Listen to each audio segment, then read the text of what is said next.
आज Doubtnut app download करें। Doubtnut पर अपने सभी गणित, रसायन विज्ञान, भौतिक विज्ञान और जीव विज्ञान के डाउट्स का करो सफाया।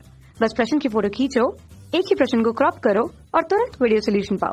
अभी डाउनलोड करें। हेलो दोस्तों, आपका प्रश्न है ग्राहम का विसरण नियम लिखिए। तो चलिए इस प्रश्न को हल करते हैं। तो ग्राहम ने क्या करा था दोस्तों, गैसों के विसरण के लिए एक नियम दिया था और इस नियम के अनुसार ग्राहम, यहाँ पे लिख रहे हैं ग्राहम के नियम के अनुसार, ग्राहम के नियम के अनुसार गैसों के विसरण की दर, नियमानुसार स्थिर ताप और दाब पर किसी गैस के विसरण की दर उस गैस के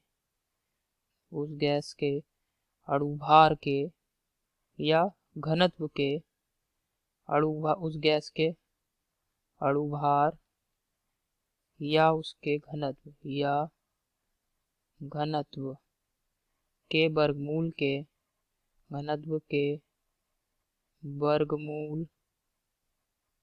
वर्गमूल के क्या होती है दोस्तों, व्युत्क्रमानुपाती, वर्गमूल के व्युत्क्रमानुपाती होती है। व्युत्क्रमानुपाती होती है। अब दोस्तों विसरण की, इसको दोस्तों गणितीय व्यंजक के रूप में लिख लेते हैं। विसरण की दर को हम R से व्यक्त कर रहे हैं।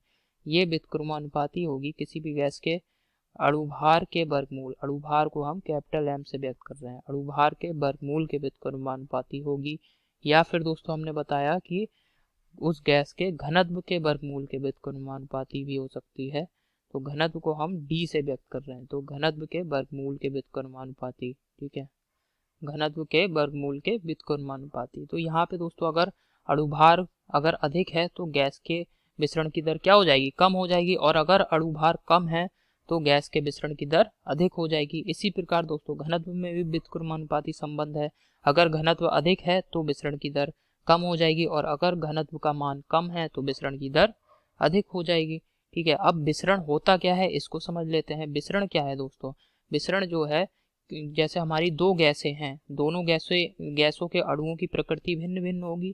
ठीक है, तो दोनों गैसों की भिन्न भिन्न प्रकृति के अणु हैं दोनों गैसों के। तो क्या होगा, गैसों में दोस्तों ये गुण होता है कि ये दोनों गैसें को जब आपस में मिलाया जाएगा तो इनमें ये गुण होगा कि ये एक दूसरे में विसरित होंगी, विसरित होकर दोस्तों एक समांग मिश्रण बना लेंगे। उदाहरण के लिए आपने देखा वायुमंडल में बहुत सारी गैसें हैं, भिन्न भिन्न गैसें हैं, नाइट्रोजन है, ऑक्सीजन है, कार्बन डाइऑक्साइड है, परंतु हमें ऐसा दिखाई नहीं देता है कि ये नाइट्रोजन का अणु अलग घूम रहा है और ऑक्सीजन का अलग घूम रहा है, और हाइड्रोजन नीचे पृथ्वी तल पे अधिक है और जब हम कुछ ऊंचाई पे जा रहे हैं तो वहाँ हाइड्रोजन कम हो गई। इस प्रकार से नहीं रहता है, एक समांग मिश्रण, वायु का एक समांग मिश्रण रहता है। तो ये क्यों हो रहा है दोस्तों, क्योंकि गैसों में विसरण का गुण पाया जाता है। ठीक है, तो यहाँ से आप विसरण के को समझ गए होंगे। तो यही हमारे प्रश्न का उत्तर है। आशा करता हूँ आपको समझ में आया होगा। धन्यवाद।